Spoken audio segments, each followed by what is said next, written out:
Have you ever wondered how far you can go? Are you in position to succeed and get money? The time is now. We're here to make this happen together. Let's go.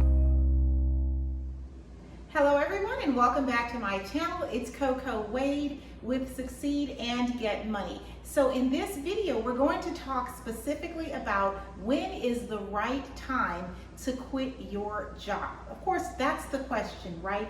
Everyone is always asking, when do I quit my job? So before you leave, you want to make sure and set up a six-figure business, okay? And now there is a video, I'm going to drop the link in the description about a video I just recently created. And the video is titled, How to Start a Six-Figure Business Within 72 Hours. Yes, you can. But before you leave and quit your job, you want to make sure to start a six-figure business, not just any business, a six-figure business, and there's a strategic way to do that, all right? So that's the first step. Before you even leave, start to create something amazing. Start a business that can scale you six figures or more, and then we're talking, it may be time to quit your job.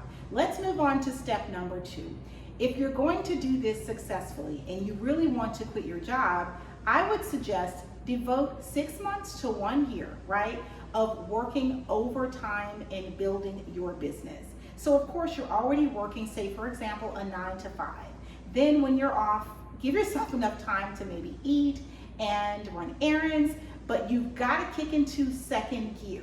So you want to work a whole other shift, maybe that evening, if you're off at 5 and you get started with your overtime building your business at 7, then at 7 o'clock, you might end up working 4 to 5 hours into 1 a.m. or 2.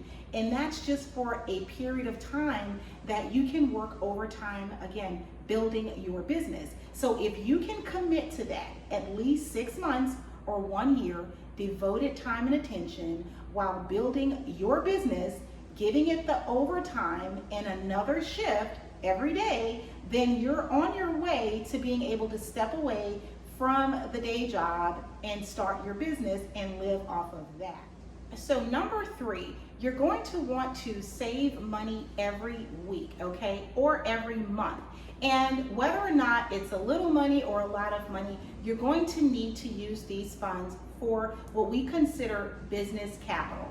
Now, business capital is typically used to cover your recurring operating cost. Anything that it takes to run your business, whether it's websites, domains, utilities, your cell phone, even if you have an office that you're renting, whatever you need to do to operate that business, those costs are going to come from the business capital. So you need to start putting money aside, because to invest in a business, you have to make sure you're flipping money, but you have to cover your cost of operation in order to be in a position to keep the business running. So that's number 3. Step number 4, use time management to organize a strong workflow. If you're going to, like we said, quit your job, start a six-figure business, you're going to have to work overtime. And working overtime, because you're already consumed more than likely with your 9 to 5, you will have to manage your time wisely. Organize your workflow. And when you're organizing your workflow, this could mean really detailing what you're going to do on Monday, Tuesday, Wednesday, every task that you'll accomplish day to day to be able to build your business.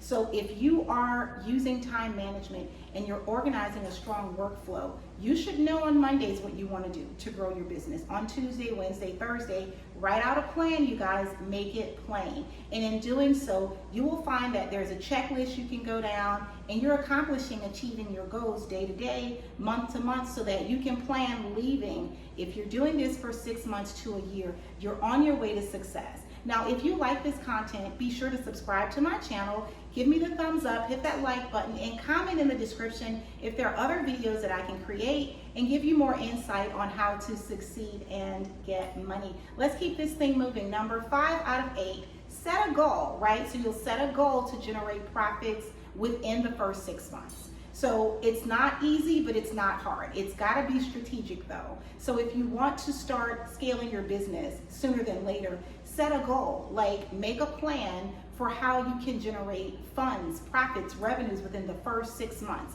And you just need to understand what your cost of your services and products will be and how much will it take to get to the number realistically you want to reach in profits within 6 months. But friends, set a goal, okay? That's number 5. So let's move on to number 6. I want you to start paying yourself regularly.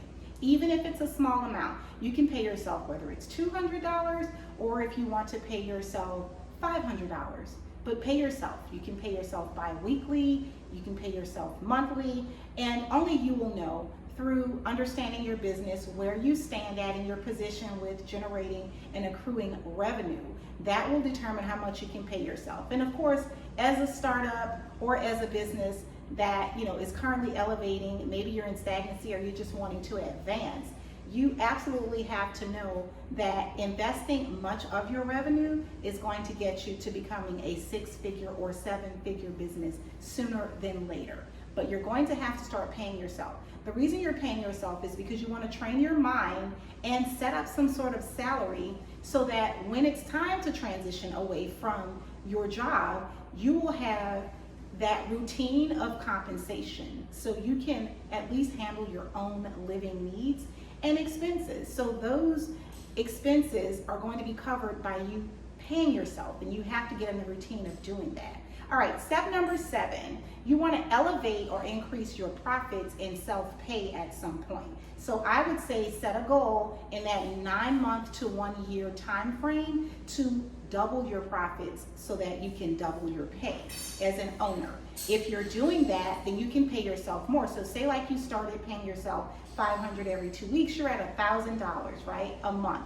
Then if you double that at month 9 through 12, if that's possible, then you're paying yourself $1,000 every 2 weeks, which brings it to $2,000. Now most people can live off of $3,000 or more a month. It depends on if you're sharing your expenses with someone or if you're solely paying all the expenses. But for $2,000, although it may seem small, remember, as a business owner, you typically invest more of your income than you do pay yourself. So $2,000 is okay for your first several months in business. Once you do that, then you can start to transition, which is number 8, last but not least. Transition away from your job to become a full-time entrepreneur. This is when you know you can sustain and survive off of your business because you're paying yourself regularly, you've been acclimated to do that, you've been doing it for a while, and by paying yourself regularly, you know what expenses you can take on and how to keep your overhead down so that you can continue to flip money and invest in your business. So I definitely recommend number 8, transitioning to being a full-time entrepreneur, but only after you've doubled your pay as an owner. I hope this information has been helpful to you. I have a book. It's called 12 Laws of Entrepreneurship, The Mind Shift of a Millionaire. This book is geared towards giving you the motivation, the mind shift, the drive, the focus, the motivation, and organizational structure you'll need to be able to sustain in this business, to be able to accomplish years on end as an entrepreneur, and to be able to succeed and get money. I'll see you on the top. Stay tuned for the next video, and thanks for watching. And there you have it. Plant a seed and get growing. Go out there, make a difference, succeed and get money.